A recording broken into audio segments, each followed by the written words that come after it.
Hello, everybody. My name is Martha Alter Hines with Living the One Light. All right, in this video, I'm going to talk about the full moon in Capricorn happening on July 10th or 11th, depending on where we are in the world, and some really beautiful energies of this full moon I'm feeling called to drop into with you. So, yeah, and I think there's going to probably be a channeled message as well. I'm feeling that. Um, okay, so the first thing I want to say is whenever Capricorn or Saturn comes up, Saturn being the ruler or the wisdom keeper of Capricorn, the stereotype of those, as most of us are aware, is, kind of there's a negative connotation, or like, especially with Saturn, the sense of, uh-oh, if Saturn's involved, is there going to be something negative? Is there going to be some kind of constriction or restriction or, uh, all kinds of it's traditionally been considered a malefic, meaning a bad planet. And, I've said this many, many, many times, and lots of other people say this. Let's let go of that whole notion, and come back into the reality of who the being of Saturn really is, and the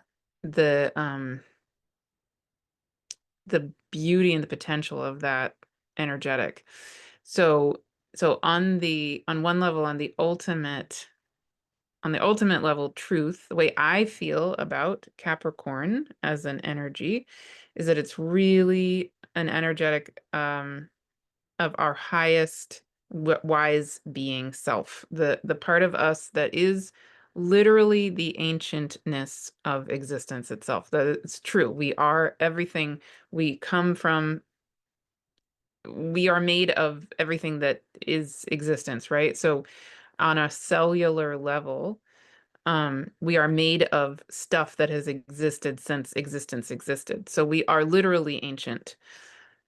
And we are literally made of the wisdom of existence. Okay, so that's Capricorn for me on the ultimate level, and actually also Saturn in similar ways, is that whenever we have something in those energies, we have the opportunity to really be held by that inner wise being that is us. So, like, for example, both of my kids actually happen to have their moons in Capricorn,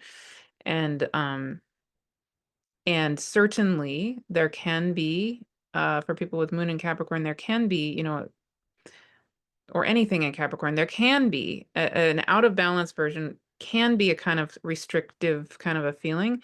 But in the very, very healthy version, moon in Capricorn can just be like with a child, you sit there and you go, who are you? You are obviously an incredibly old soul, right? Like really, really deeply wise, like these things that come out of their mouth, like where did where did that come from? And very steady and very like they see, I'm just thinking of my own kids, right? They see things very clearly in a certain way, and just a very steady, stable sense. And they it's like, and for them, integrity is very black and white. So, right and wrong is just clear. Like there's no wishy-washiness about it. And like when we've been in situations where I kind of am wavering, oh, is it okay if somebody does X, Y, or Z or not?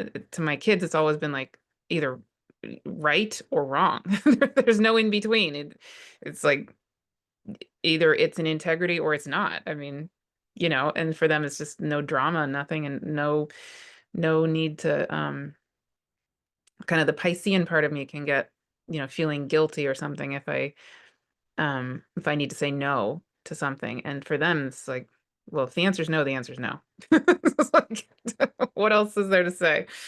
So that's to me a really healthy kind of a moon in a Capricorn energy. Um, yeah, so there's so much more there, but that's, first of all, really important because, again, this Capricorn energy, the Saturn energy, often gets really bad reputation, and we need to just, I would really encourage us to let the heck go of that. It's not helpful and just not true. Anything can be out of balance, right? But everything also has the healthy, beautiful possibilities to it. Okay.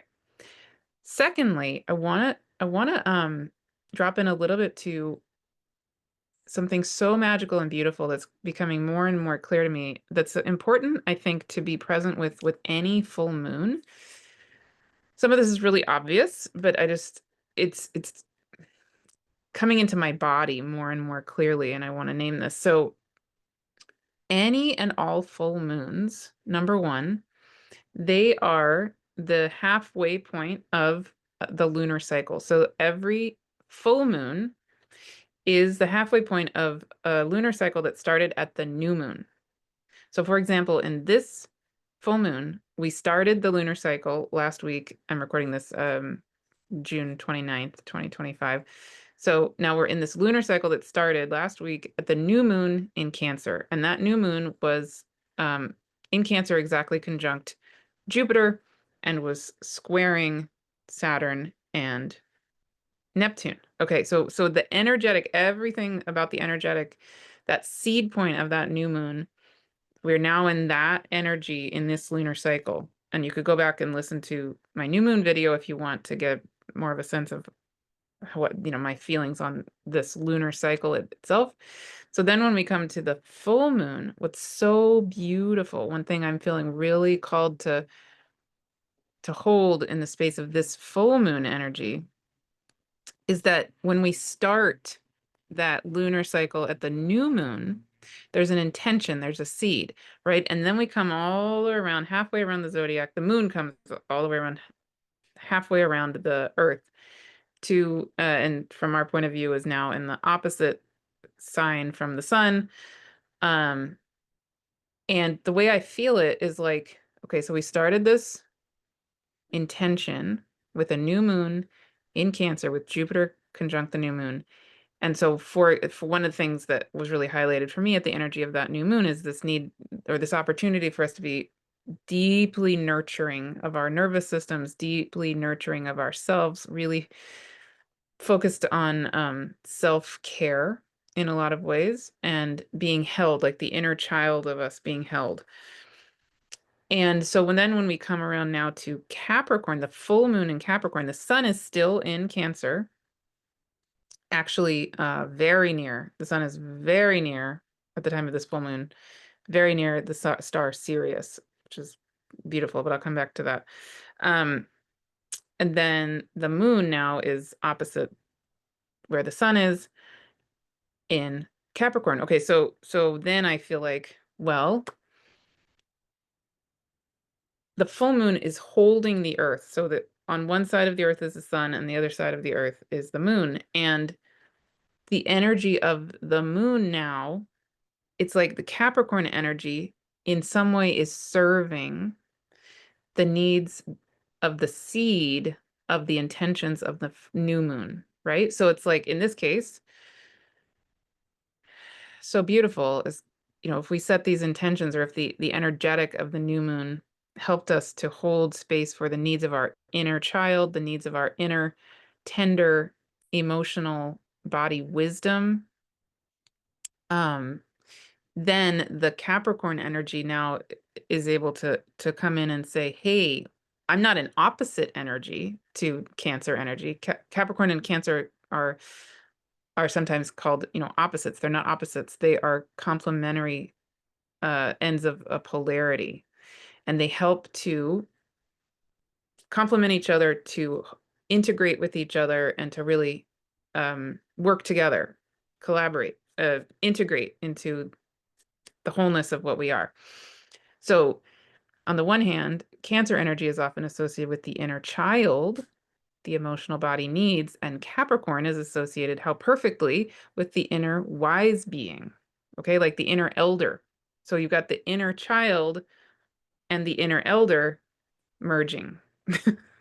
That's a full moon in Capricorn, or actually even a full moon in Cancer would bridge those two energies, right? The Capricorn and the Cancer energies. So every single full moon does this. Every single full moon is basically holding us, literally the sun and the moon are sandwiching the earth in a sense to hold both ends of whatever polarity they happen to be in, whatever quote unquote opposites, but not opposite, right?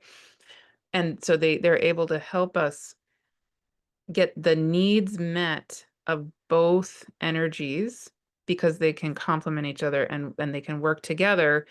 And so, for example, our inner child can inform our inner elder, and our inner elder can inform and then also support our inner child, right? I'm being a little simplistic about it, but you get the idea. So that's one thing that's so beautiful about the energies of this full moon. I love it. It's like if you set the intention, any intention at the time of that new moon, and you can go ahead and still do that because I mean, you can always do that anytime, but I'm recording this not too long after, only 4 days after that new moon. So if you haven't set an intention yet for this lunar cycle, go ahead, do it. We're cheering you on. And then as we build toward the full moon, we can feel, right, if we set an intention for the needs of our inner child or that inner tender emotional wisdom, emotional body wisdom, then we can feel the energy of our inner elder coming around and really holding that. Okay, so then now I want to drop into a couple other aspects of this to add to all of it. So first, I'm just going to also show you, just so it's, yeah, I'll just show you the chart of the full moon.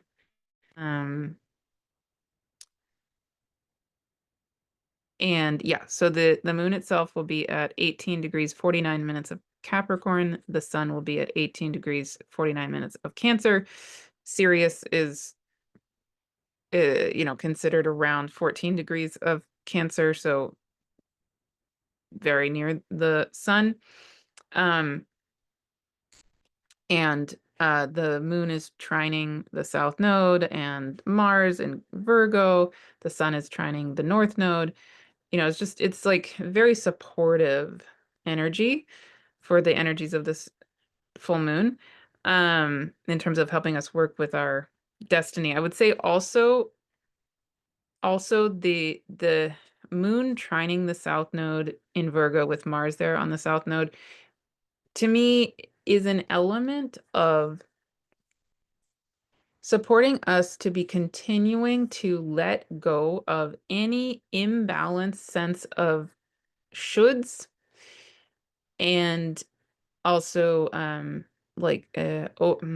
of balance perfectionism, or like we haven't been good enough, or whatever it is, right? If there's still kind of those messaging, if there's still that messaging going on for any of us, we just let that go. And the North Node in Pisces with actually Nessus conjunct the North Node still. I will add Nessus to this chart.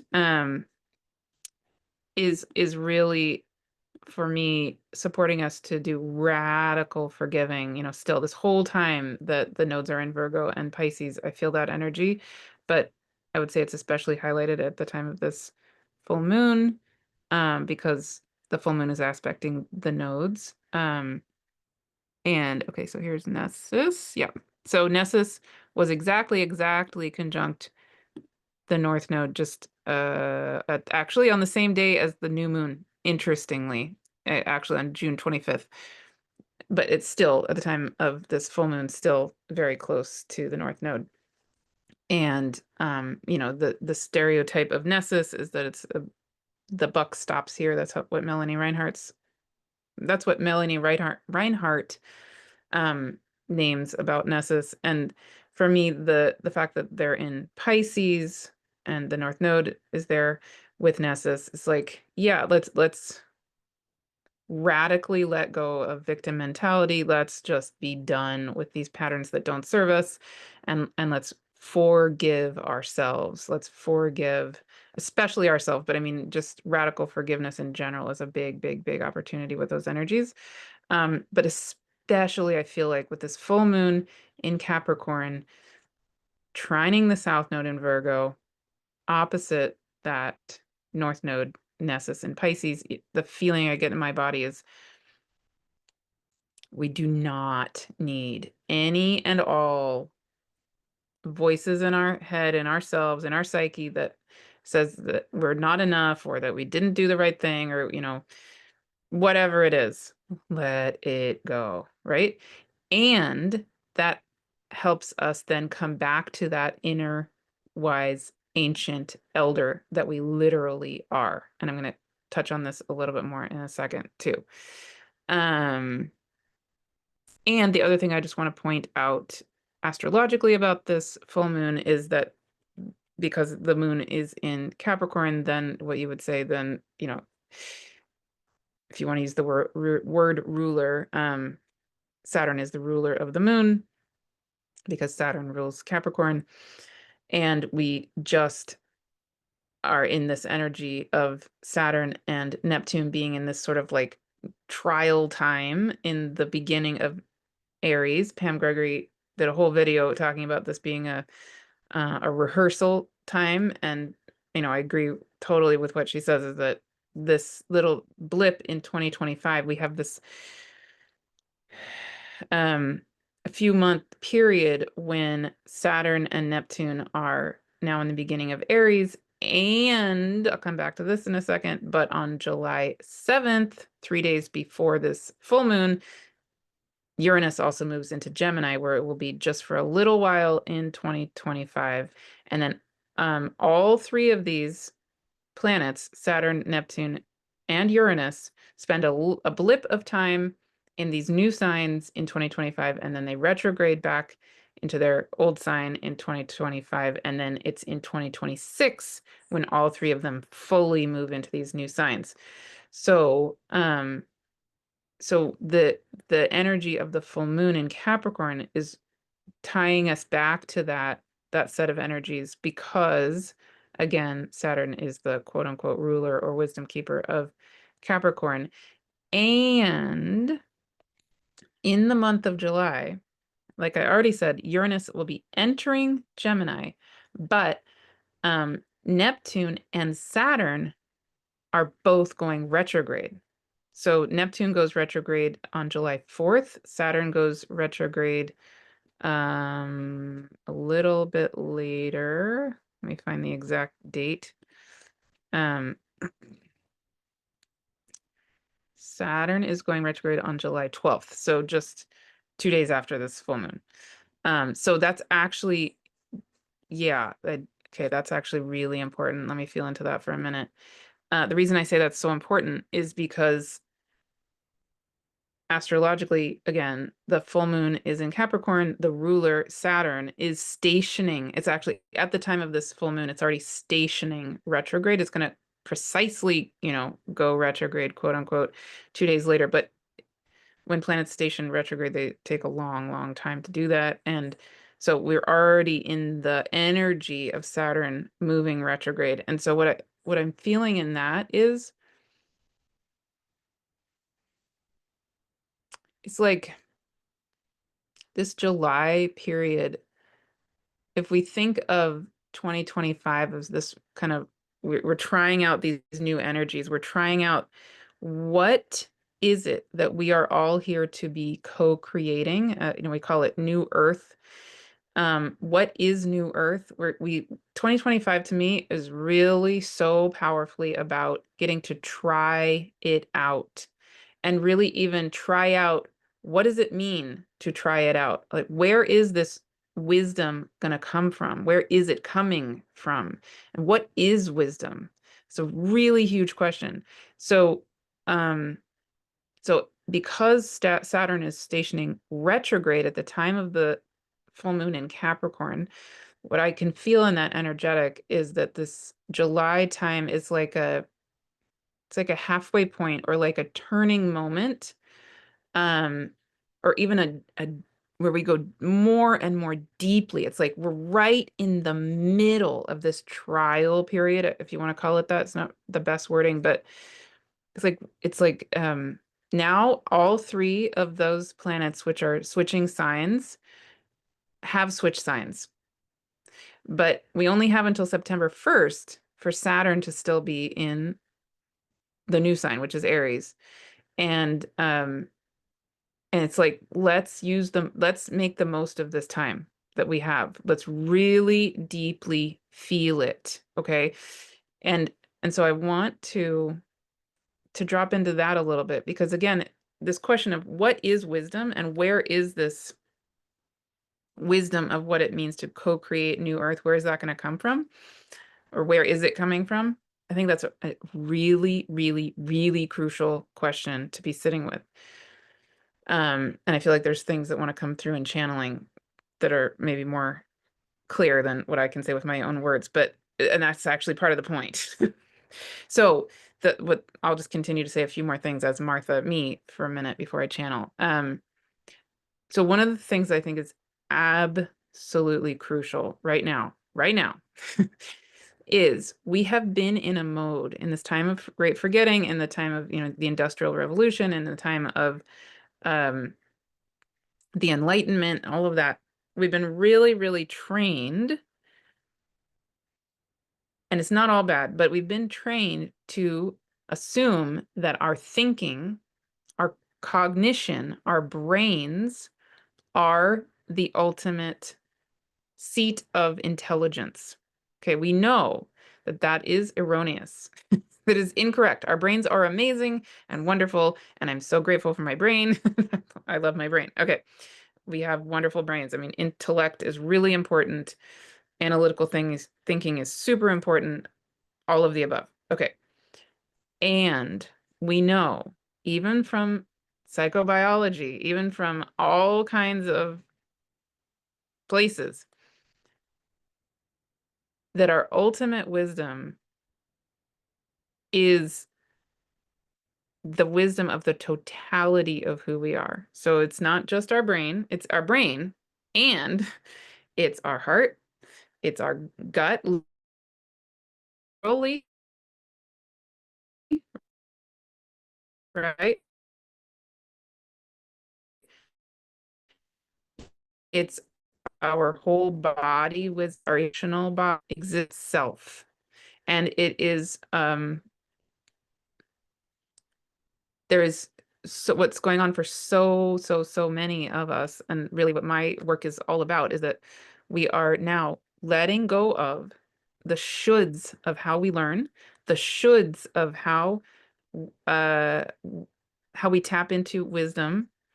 And the most powerful thing I think that most of us can be doing, and that so many of you are doing, that I'm witnessing this happening. It's like really actually makes me cry to be witnessing this happening, is that the deep inner elder, the deep ancient wisdom keeper of our own being, is coming back into the world, literally, through every single one of us.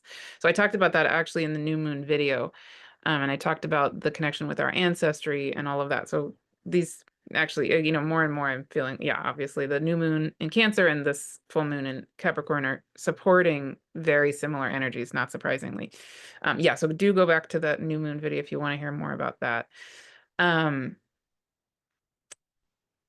Yeah, and the other component I want to bring in with this is when we look at where the moon is in the sky, another really, really powerful layer of this comes alive. So let me show you that as well. Okay. So as I often do, I'm going to be bringing up Stellarium, which is a free website. You can go to this website yourself anytime and play around. It's super fun to look at all kinds of things, and you can look at any date you want, pretty much. No, within certain limits, but anytime you want. Yeah, any place in the world. So anyway, okay, here is the time of the full moon. So the moon is going to be in the seasonal sign of Capricorn, right? But what is really, really amazing to me is that, long story short, but because of the place we are in the precessional cycle at this moment, um, in general, the seasonal sign of Capricorn actually overlays currently the constellation of Sagittarius or the Archer. Okay, so here is where the moon is going to be. Right here in the kind of the end of the Sagittarius constellation. And the Sagittarius constellation typically, in many, many cultures, is depicted as the archer, as the centaur. Well, actually, originally, from what I understand, the Sagittarius constellation originally actually wasn't a centaur. It was just an archer, with the arrow. And then over time, because the Centaurus constellation, which is already also right here, it is Centaurus is a southern constellation and therefore not particularly visible in the northern hemisphere. Over time, as Centaurus became more and more southerly, and so less and less visible in the northern hemisphere, then the Sagittarius constellation of the Archer was turned into a centaur who is also an archer. That's, anyway, random fact, but that's my understanding, and I think that's really interesting and really cool. And I also actually love to feel this part of the sky, including Centaurus, because Centaurus obviously is a centaur. Sagittarius now often is depicted as a centaur. And what I want to point out is, where are they both pointing their arrows? Straight into the heart of the Milky Way. So, I've talked about this in lots and lots of other videos, and this is the part of the sky actually where we are going to be focusing next in the star course. So those of you in the star course, next week, this is what we're going to be talking about, all of this. And what I think is fascinating is that in my Astrology 101 course, I follow where the sun is. So yeah, we go month by month where the sun is, and then and that's where always the new moons are, right? So even people who are not in my courses, this is relevant for you. So but then what a full moon does is brings us to, so the part of the sky where the sun is not visible because that's where the sun is. I mean, you can see the sun, but you cannot see the stars that are right there with the sun because the sun is so bright. But when we have a full moon, what that does is the full moon actually highlights the part of the sky opposite the sun, and that happens to actually be the part of the sky we're going to be with every month in the star course. It's really interesting. The way that's working out, not a coincidence, I'm sure, because it's all guided by the spirit world. But yeah, but for all of us, one thing to remember, and I think is so beautiful, is that wherever the full moon happens to be, at any full moon, that is the part of the sky, that's the part of the stars and the constellations and everything that are visible. They are visible. Specifically, they're visible at right after sunset, and on the full moon, at moonrise. But even when there isn't the full moon, then even when the full moon moves on, that full moon has now highlighted for us in that time of year what is rising in the evening. Because this part of the sky, wherever the full moon is, therefore, I would say, particularly available to us to be, in a visual sense, in deep relationship with. We can be in relationship with any of the cosmos anytime we want. And also when the sun is conjunct a particular star or a particular part of the sky, I feel like, it can be like a portal, even though we can't visibly see that star or whatever it is. Like in this case, the sun will be with Sirius at the time of the full moon, when we won't be able to visually see Sirius, but the sun could be helping us to really connect in with the energetic of Sirius. And then at the same time, we have the full moon highlighting this other part of this opposite part of the sky, um, where we can see these constellations, especially once the moon moves on, right, and isn't bright in the sky at sunset and evening. We can now, in this time of year, July, August, be really, really deeply in relating to this part of the sky, which includes the Great Rift of the Milky Way, includes the Sagittarius constellation, the Scorpius constellation, Ophiuchus, Aquila, Cygnus, Lyra, Centaurus, especially for those of you in the southern constellation, on and on, right? This whole section of the sky is very, very, very alive for us visually. And yeah, there's just so much here for us to be present with. Okay, that's my own little digression there. But what I really want to focus on in terms of this full moon is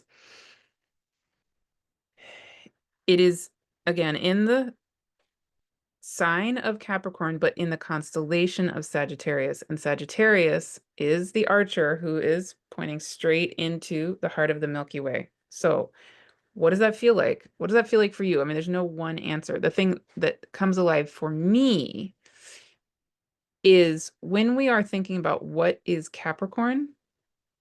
So I've already talked about all of my other thoughts about Capricorn, right? But when I then recognize also that Capricorn, the sign, is overlaying the Sagittarius constellation, that helps me come to it. Like literally, the arrow is pointing to a clue of the whole question: what is wisdom? What is the ultimate truth of wisdom? Well, if we just even pay attention to this archer and the Centaurus constellation, this whole part of the sky is focused on the Great Rift of the Milky Way. And the Great Rift of the Milky Way is the center of our galaxy. It's the black hole at the center of our galaxy. It's the galactic center. So again, when I drop into what is true wisdom, where are these where are we going to get help to create this new earth? It's very unlikely to come from our actual brain, right? Again, the brain is there as a beautiful tool, a beautiful ally, a beautiful helper, but we must release any and all, anything in the way of us dropping into the ultimate essence of what we are, the ultimate essence of who we are, and that deep ancient knowing, the wisdom of us that is literally the ancient wisdom of our galaxy, the ancient wisdom of our cosmos, the ancient wisdom of our bodies, the ancient wisdom of our inner child and our inner elder, all of the above. Yeah, and so much more. Okay. Okay. I think the Martha me has said enough words, so I'm going to channel and see who else wants to come through here.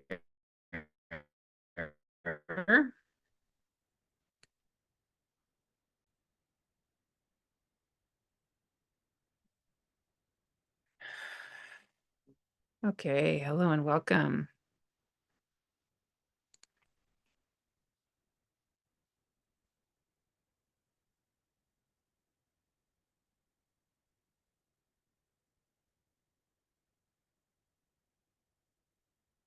Yes, so we are really here as beings of the cosmos, beings of yourself as existence itself. And we're here to give a brief remembering and grounding straight back into who you really are, what wisdom truly is, and really the wholeness of who and what you are.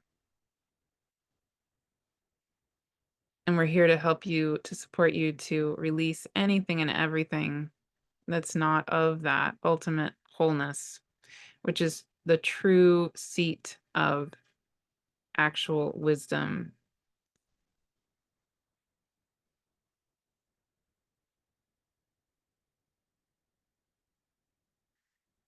So taking a long, slow, deep breath.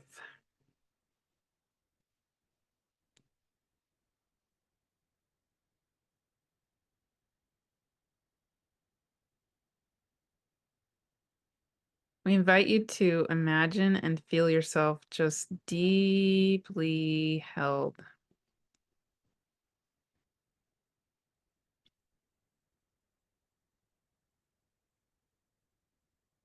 And we would love to encourage you that, in a sense, the number one thing, one of the most radical, most important things that you can be doing,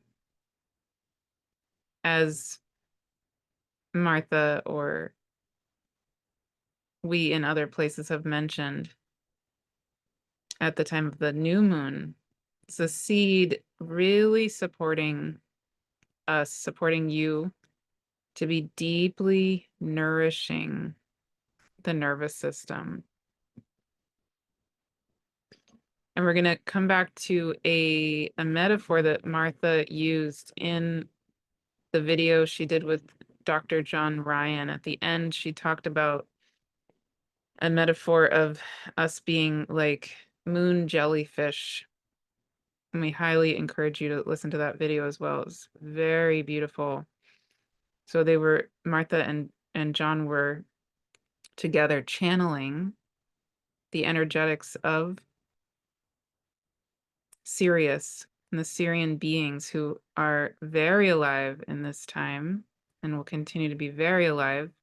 They're always here, always holding you, holding us. But as Martha mentioned, at the time of this full moon, the sun is still in the vicinity, very close to where Sirius is. And so the energetics of Sirius are very alive in the time of this full moon. So coming to the metaphor that Martha used about the moon jellyfish, please listen to that video to hear more. But what Martha was mentioning is that there's this analogy that if you imagine a moon jellyfish who has the ability to create its own light, it has bioluminescence. If you imagine that in the time of great forgetting,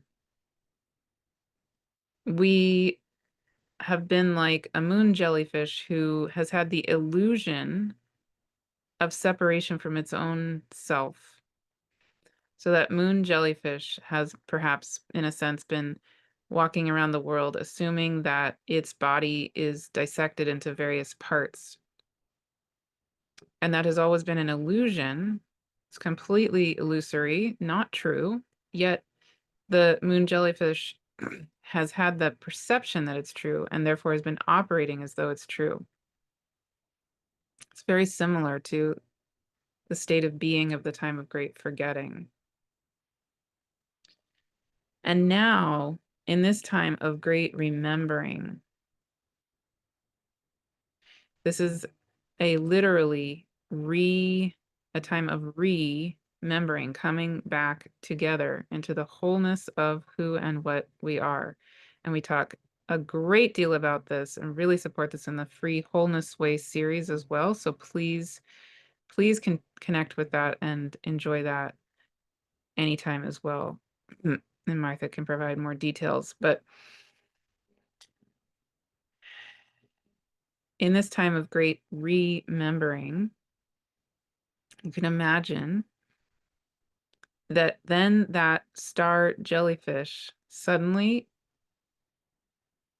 recognizes and remembers the fact that it has never been separated from itself. And therefore, because of that switch in perception, it suddenly recognizes that its body parts are back to being the whole of what it is. And it's only in the recognition of its ultimate wholeness that suddenly the light codes of its being reconnect with each other. And it then, therefore, has the ability to literally light up. So the moon jellyfish, which you can learn much more about on the internet or through the Monterey Bay Aquarium website, very, very beautiful being. Like many other ocean creatures, other ocean beings, it has the divine intelligence of its body. Its body intelligence literally creates light. It is a bioluminescent being. But if you imagine its body thinking that it was separated from itself, it would likely not have the ability to light up, literally light up, to be the light it is. So it's the exact same thing. In this time of great remembering, it's the light that leads the way. It's the bioluminescence of your body, your being, your spirit that knows the way. The brain is a beautiful conduit, but it's ultimately the light leading the way, not the mind leading the way. The mind as a beautiful, you could say, servant, or acting on behalf of the divine intelligence, the intelligence of the divine, the intelligence of the light itself. And the light moves as your body, it moves as your spirit, it moves as the actual light codes of you. And this is not a negating of the wisdom of the dark. This is actually a both and. So that the light emerges from the ultimate dark, the ultimate womb, just like the deep, deep, deep, powerful origin of the black hole of this Milky Way galaxy.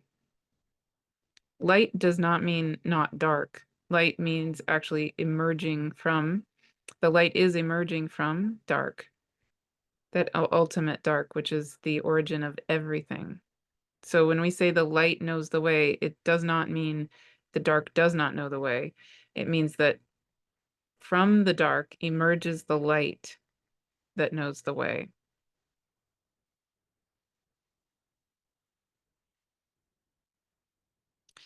And we also would encourage you to really feel this light being ignited in your own being, these light codes being ignited.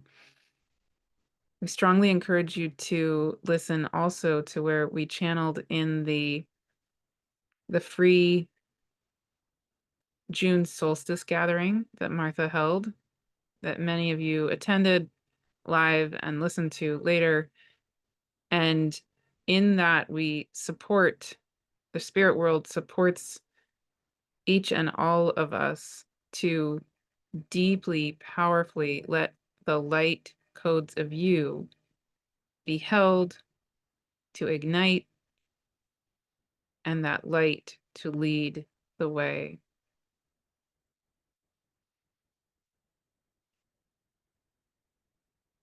So it's the light itself. It's the deep intelligence of the galaxy, the galactic knowing, the cosmic knowing, the divine knowing, the earth body knowing, the emotional body knowing. Those are all the forms of incredible, massive, infinite intelligence that have been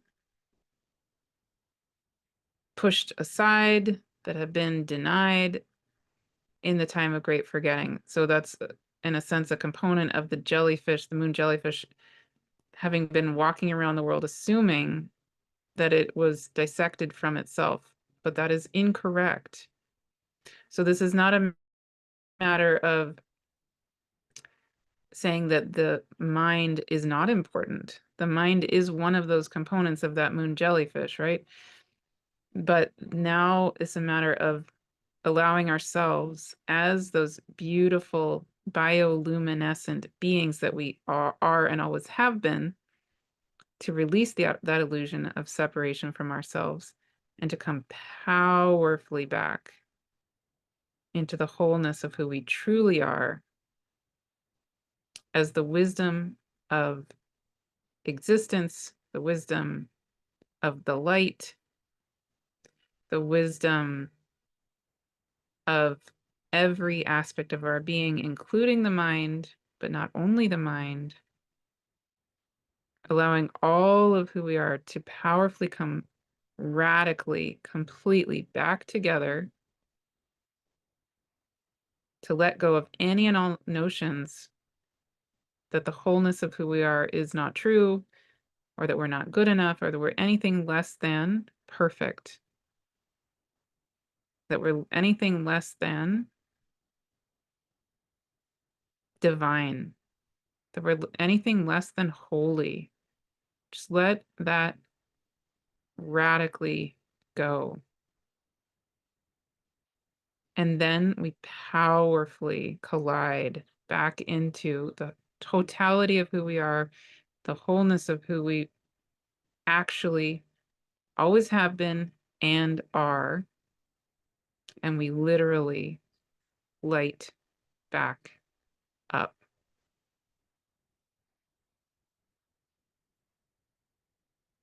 And that is true wisdom. That is how we are, and we therefore co-create what you call new earth, or you could just say we come back to what life really is. And so it is. Amen.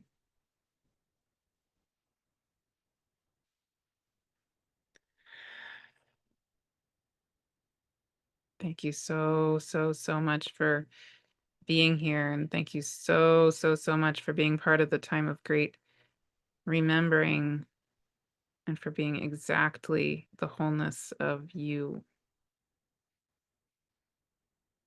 And so it is. Amen.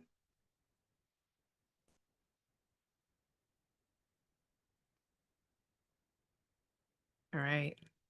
Yeah, that summed it up. Amazing.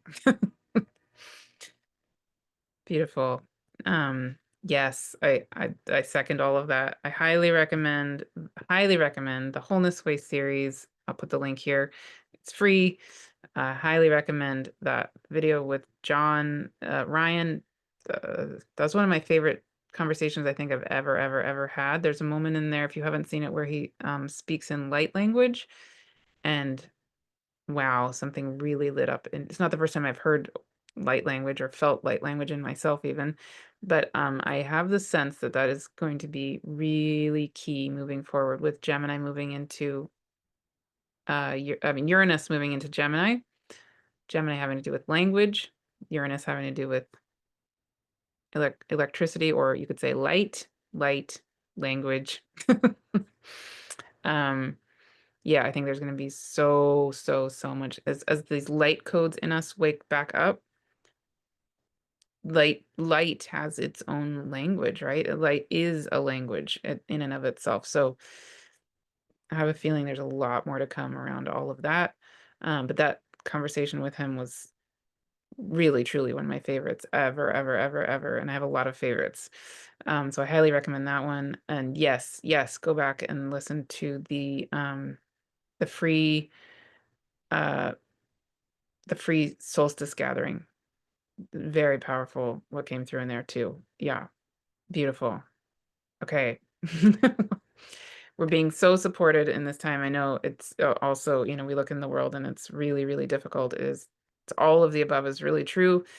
And as John and I talk about in that video, you know, go listen to that video to hear more. But um, yeah, it's so key that we do this nourishing of our nervous system, that we remember that we are co-regulators with the planet. And so um, supporting our own nervous system, supporting our own self to be held is one of the best things we can do for the planet in this moment. And all of the above, what was just said, is supportive of that. So I won't repeat it all, but yeah. Okay. Beautiful. I'll put all the links below. If you haven't subscribed to this channel, please subscribe. I would love that. And if you want to become a member of the channel, there's a slight distinction. So subscribing is free. I would love for you to subscribe. If you want to be a member, there you can also join the membership, which means paying like $3 a month, $4 a month, something like that. I think there are a couple of options. And that helps to support this work. If you feel called to do that, I would be honored. And if you want to join my other membership that costs a little bit more, $22 a month, that one we actually meet once a month. So that's also available as well. If you want, that's on my actual website, livingtheonelight.com. But I also on my website have a free membership. Okay, it's complicated. Lots of choices for memberships. Yeah, but anyway, all the links are here. And if you haven't joined the free membership on my website, please do that. Oh, actually, very important. On the day of this full moon, I'm actually holding another free gathering. And that gathering is going to be a storytelling gathering with Alexandra, who is a member of this community, and she is a UK-based storyteller, and she is actually she offered to tell us the story of the seal hunter, which is it's a traditional Scottish story that was mentioned by Cara Silversmith in the conversation she and I had, which also I highly recommend. I loved that conversation too. But Alexandra heard the conversation and said, hey, you know, that's one of the stories that I tend to tell. And I know Alexandra, and she's amazing and wonderful. And so she is going to be we're going to be together holding this full moon free storytelling soul community time. And if you would like to join that, just join the free community on my website, livingtheonelight.com. You'll automatically receive the invite for that. It's going to be on July 10th, the day of this full moon, at noon Pacific time, which is actually, interestingly, we will be together at the exact moment of the full moon. I just realized that because that's the time of the full moon is, I think, around a little after 1 p.m. Pacific time. Yeah, amazing. So where she is, so those of you in the UK and Europe, the moon will be rising. The full moon will be exact and will be rising at the exact moment that we're having this free gathering. And it'll be also recorded. Yeah, and I'll put the recording for that in the free community as well.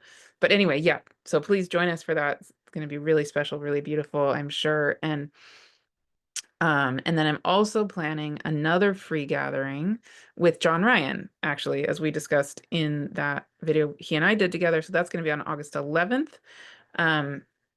He and I will be meeting to plan that this week, and then after that, so probably next week, I'll put up the sign-up sheet or the sign-up link for the August 11th one. But for the July 10th one, the storytelling one, you don't need to actually sign up. Just join my free community, and you'll automatically get the invite for that. I'm not going to do a separate sign-up page for it. Just join the free community, and that'll be easy for all of us. And you'll automatically get the Zoom link too. Yeah, I think those are all the things at this minute. Beautiful, amazing. Thank you so much for being here.